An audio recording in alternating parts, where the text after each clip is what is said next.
When lava approaches you and asks, "Where's my hug?" you don't have to hug it. You can say no and block it with netherrack. This same tactic can be applied to people, though I must admit I've had a hard time sourcing netherrack in the real world. I started this week on day 73 by opening almost every barrel that contained items. I really need to get organized with my storage system. Anyway, I was looking for wood because while I was out of beds, I did have string which could be converted into wool, which could of course be turned into beds. I grabbed some stew before I went. I would need to make more soon. Seriously, I spent way too much time rifling through random barrels this week. I really need to label the rest of these ASAP. Finally, I made my way through the portal. And of course 24 string only makes 2 beds. I don't know why I was surprised by this. To add insult to injury, the first bed didn't reveal anything useful or interesting, just more fire punching. And to add injury to insult, the second bed made me catch on fire. Fortunately, I only got down to 3.5 hearts instead of 1 like last time. But it was still a profoundly uncomfortable situation to say the least. However, my suffering was not in vain. I found a piece of ancient debris, and more lava for the furnaces. I was out of beds, but my health was low as well, so I wasn't overly upset about needing to return to the overworld. Once I was safely in my kitchen, I cooked up some more suspicious stew. I wish making stew was this easy in real life. In real life, you have to actually cook the ingredients with a heat source. One of the many ways in which Minecraft is superior to the real world. Also, with real-life stew, you usually add broth, or milk. If suspicious stew required milk, I would be in serious trouble since I have no cows. Once I was finished making and storing that batch of stew, I checked on my mushroom patch. That provided a few more mushrooms to fill up the stew barrel. However, I was clearly running low on ingredients. The daisies seemed like a good place to start. I had some additional bone meal from last week, but I figured it would be a good time to check on the carrot and potato farm. As I predicted, they were ready for harvesting. Seriously, what are we meant to do with poisonous potatoes? And after mindlessly punching crops, the plot was replanted and I had about a stack of each crop. The carrots went straight into the composter. The potatoes, however, were to take a slight detour through the smoker array. But before I could get them there, I got distracted with farming more mushrooms. In my defense, I did have bone meal in my hotbar. Next morning, I was still gathering more mushrooms. More mushrooms. Try saying that 5 times fast. I was in the middle of dismantling one of the giant mushrooms when a rainstorm took hold. So, you know what that means. Back to fishing at the poppy pond. Fishing did yield some leather and a book, but it was riptide, which isn't particularly useful in this world. The rain stopped early next morning. Oddly enough, I got 2 more bows from fishing, and both with power 3. Just like the book, they're not particularly useful, but I guess this means that if I wanted to make a strong bow, I could. I was also 1 piece of string closer to the next bed, so there's that. Once I was finished putting away the rest of the fishing items, I worked on regaining my health. I also finally remembered to take the potatoes to the smoker array for cooking. And thanks to the leather, the west third of the map wall is started. And I'm going to need a bigger map wall for 1.17. I was going to need more wood for, well, everything, so I chopped down the large spruce tree. I mean, I am going to need more sticks for the map wall, and even more when I make the larger map wall. And I really like spruce for the flooring in my builds. Besides, I find chopping down giant spruce trees to be very calming, at least when it goes as planned. With the tree chopped down, it was time to check the crops once again. And once again, they were ready for harvest. Also, once again, manual composting was taking entirely too long. So, after I was done with the carrots, I went back to the crop building to see where I could put a composter and hopper system. I liked that the windows went all around the building, so I wasn't keen on messing that up by putting the composter against a wall. I also liked how open it was, but the building did feel a little empty. Ultimately, I decided that the system would go in the middle of the room. The nice thing about barrels is I could place the output hopper and barrel on the floor without disrupting the color palette of the floor. And in almost no time at all, it was done. And it didn't feel horrifically out of place, though maybe I shouldn't make a habit of judging builds in the dark. With that done, I finally remembered to finish harvesting the giant mushroom from the previous day. The next morning, I took a very quick trip to the Nether to grab some more lava. See, I told you it was quick. Once I was back in the overworld, I put the lava buckets in the smoker array to start cooking the salmon, cod, and potatoes that had accumulated over the past few weeks. While the smoker was busy processing, I returned to the crop farm to extend it. 1 stack each of potatoes and carrots after each harvest was nice, so 2 stacks would be even better. Unfortunately, my netherite pickaxe was running low, so I made a stone one. This meant that it took a little longer to clear the space. I might have to just mine 3 of those diamonds I found last week to make another netherite pickaxe. It also didn't help that when the first pickaxe broke, I got distracted when going to make another one, and ended up adding a spruce pathway in front of my house instead.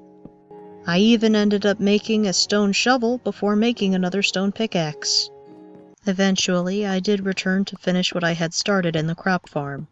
With the farmland in place, I'd just have to fill the new plot with crops. So, next morning, after clearing the potatoes away from the pond and subsequently replacing them with wheat, I harvested the potatoes and carrots below ground. Since it takes time to switch between different crops, I figured it would make the most sense to alternate the crops along the shorter end of the current rectangle. That way there would be 9 rows of crops instead of 18. The farm would now be twice as powerful. I would need to redecorate the walls and ceiling at some point to make it less ugly, though, not to mention the lighting situation. But again, my netherite pickaxe was low, so cosmetic upgrades are on the back burner for now. Since the smoker had been working for a while, I figured it was a good time to grab the baked potatoes and take them back to the composter. Would it make more sense to eventually move the smoker array to the crop building? The best way to figure out conundrums is to engage in mindless or mostly mindless tasks, so I continued adding the spruce slab pathways. The lighting situation here will also need some work. I extended the pathway down to the river.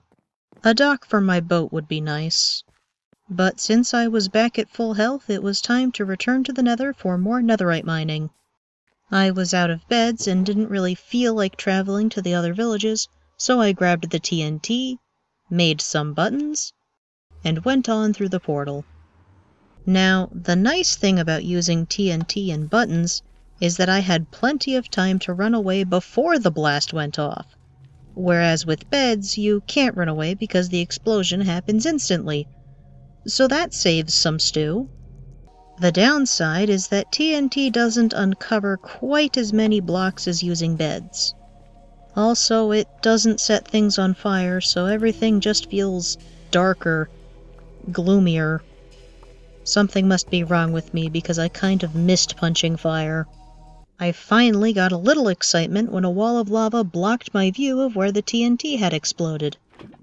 1 lava bucket later, the room revealed 1 piece of ancient debris.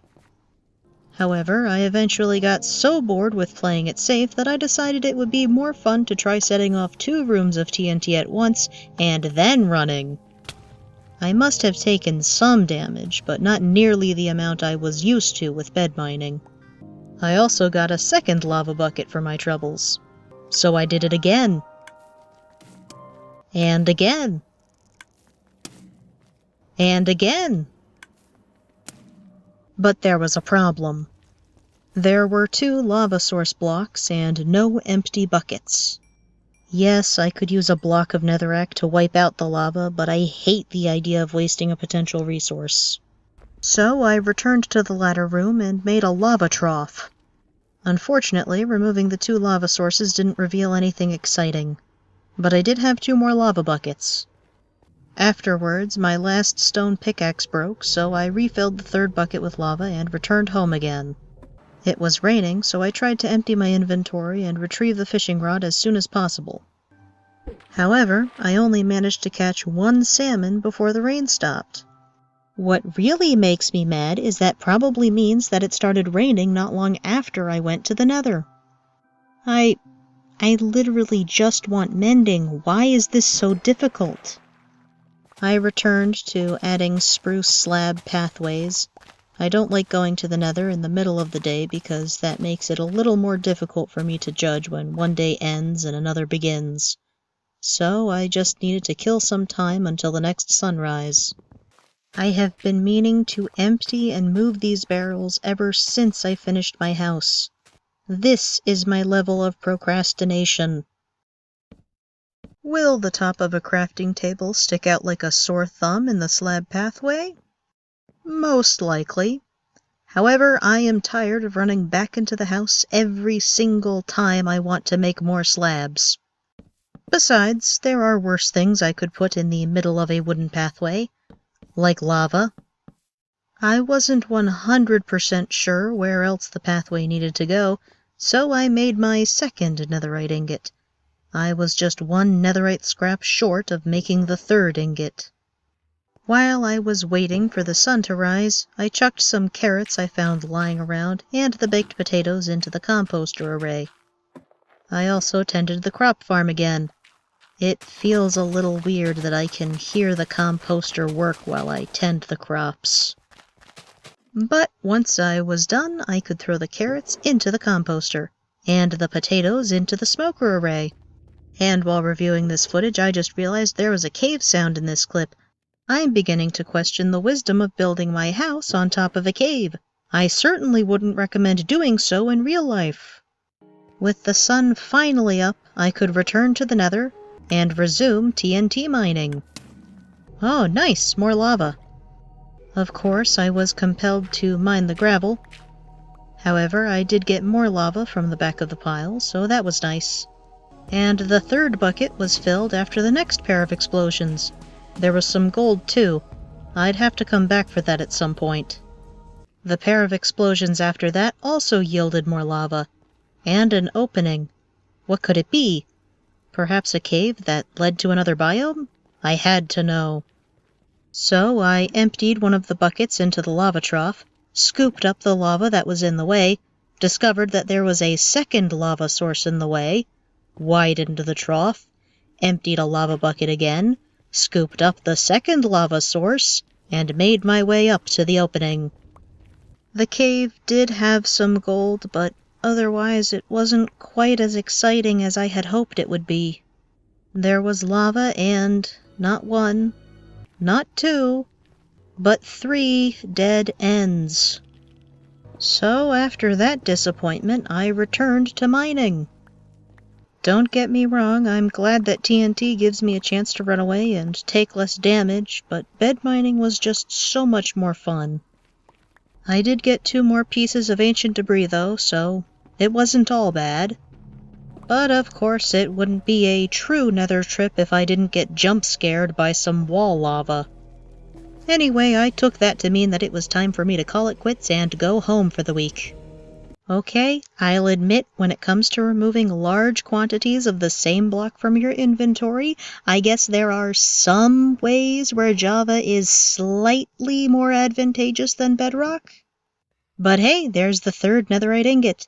Having 2 ingots in reserve feels pretty good.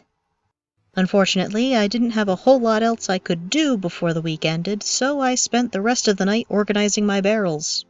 I didn't get it completely done, obviously, but hey, even a slight improvement is still improvement. I had intended to release this video last week, but last week did not go to plan. If you'd like to hear of one of the things that went wrong for me last week, there should be an element on this end screen that you can click. Stories with Mask might become a series. But if that does not intrigue you, episode 11 will go on this end screen too. Once I make it, that is. Until next time, take care.